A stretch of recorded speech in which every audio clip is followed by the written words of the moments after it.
40대, 50대 이렇게 넘어가면서 건강검진표 받아보면 예전엔 그냥 지나쳤던 숫자들 자꾸 신경 쓰이시죠? 네, 맞아요.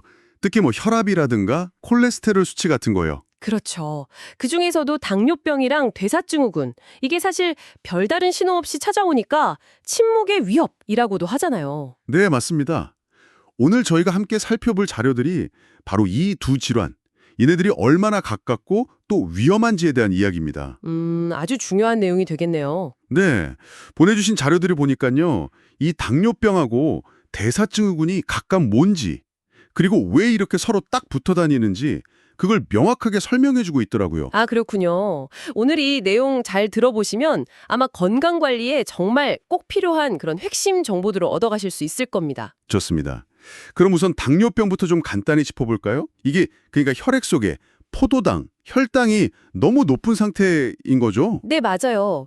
인슐린이라는 호르몬이 있는데 이게 잘 안 나오거나 그게 일형 당뇨. 네, 혹은 나와도 우리 몸 세포들이 얘한테 반응을 잘 못해서 생기는 거고요. 그게 이형이고 이게 훨씬 많죠. 훨씬 많죠. 우리가 흔히 아는 물 많이 마시고 소변 자주 보고 많이 먹는데 살 빠지는 삼다 증상이 있잖아요. 네네, 들어봤어요. 근데 사실 초기에는 이런 증상이 거의 없는 경우가 훨씬 많다는 거. 이걸 꼭 기억하셔야 해요. 아, 증상이 없다니 더 무섭네요. 그럼 대사증후군은요? 이건 좀 다른 건가요? 네, 이건 좀 더 여러 문제가 이렇게 복합적으로 나타나는 상태예요. 자료에 나온 기준을 좀 보면요. 기준인, 네. 일단 배가 나오는 복부 비만, 허리 둘레로 재는데 남자는 90cm, 여자는 보통 80cm 이상인데 최근엔 85cm를 기준으로 보기도 하고요. 아, 허리둘레 중요하군요. 그리고 혈액 검사했을 때 중성지방 수치가 높거나 아니면 몸에 좋은 HDL 콜레스테롤은 낮거나 네. 또 혈압이 높거나 아니면 공복 혈당이 높은 경우 이렇게 5가지 중에서 3가지 이상 해당되면 진단해요. 와, 5가지 중에 3개나요? 네. 이것도 당뇨병처럼 뭐 뚜렷한 초기 증상은 거의 없다고 보시면 돼요. 아, 그러니까 딱 한 가지 문제가 아니고 여러 위험 신호가 이렇게 한 세트로 묶여 있는 거네요. 그렇죠. 정말 중요한 건 이 둘, 당뇨병이랑 대사증후군이 아주 그냥 찰싹 붙어 있다는 점인데요. 자료 보니까 대사증후군이 있으면 이형 당뇨병이나 심혈관 질환 위험이 서너 배도 아니고 무려 3배에서 5배까지 높아진다고요. 네, 맞아요. 생각보다 훨씬 위험한 관계죠. 도대체 왜 이렇게까지 위험해지는 걸까요? 아, 그 위험성의 딱 중심에 있는 게 바로 인슐린 저항성하고 복부 비만이에요. 인슐린 저항성? 아까 세포가 반응 잘 못한다는 그거죠. 네.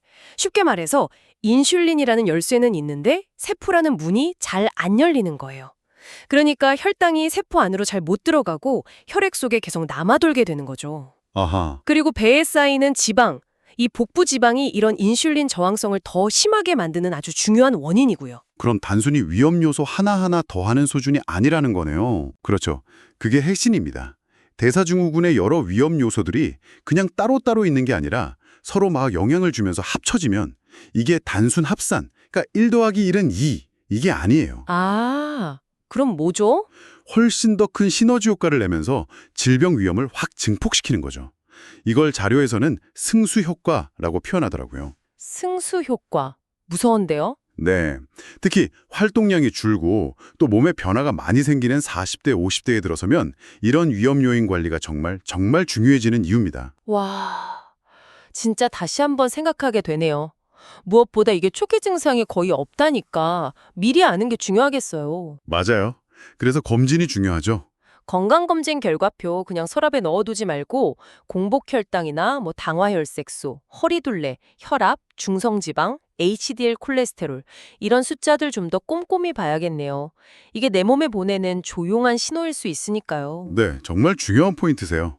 이런 상태를 그냥 뭐 괜찮겠지 하고 오래 두면 나중에는 심장병, 뇌졸중 같은 아주 심각한 심혈관 질환으로 갈 수 있고요. 헉. 그뿐만 아니라 콩팥이나 눈, 신경에도 문제가 생기고 심하면 발을 잘라내야 하는 당뇨발 같은 정말 끔찍한 합병증까지 갈 수 있어요. 아이고, 너무 심각한데요. 그럼 어떻게 해야 하죠? 방법이 있나요? 네, 물론 있죠. 다행히도 자료들 모두가 공통적으로 강조하는 가장 효과적인 예방 그리고 관리법이 있어요. 그게 뭔가요? 바로 생활 습관 개선입니다. 너무 당연한 얘기 같지만 이게 제일 중요해요. 건강하게 먹고 규칙적으로 운동하고, 체중 관리하고, 담배 끊고, 스트레스 잘 관리하고. 기본이지만 정말 어려운 것들이죠. 어렵죠. 하지만 이게 바로 약 먹는 걸 줄이거나 어쩌면 약이 아예 필요 없게 만들 수도 있는 가장 근본적인 해결책이라는 거예요. 그렇군요. 정리해보면 당뇨병이랑 대사증후군은 진짜 소리 없이 다가와서 서로 막 영향을 주고받지만 결국 우리가 생활 습관을 어떻게 가지느냐에 따라서 충분히 관리하고 또 예방할 수 있다는 희망적인 이야기네요. 네, 맞습니다. 자, 그럼 오늘 저희가 나눈 이 정보들이 지금 듣고 계신 당신에게는 어떤 의미가 될까요? 부디 오늘 이야기가 스스로 건강을 잘 챙겨나가는데 든든한 힘이 되기를 바랍니다. 마지막으로 한번 스스로에게 질문을 던져보시면 어떨까 싶어요.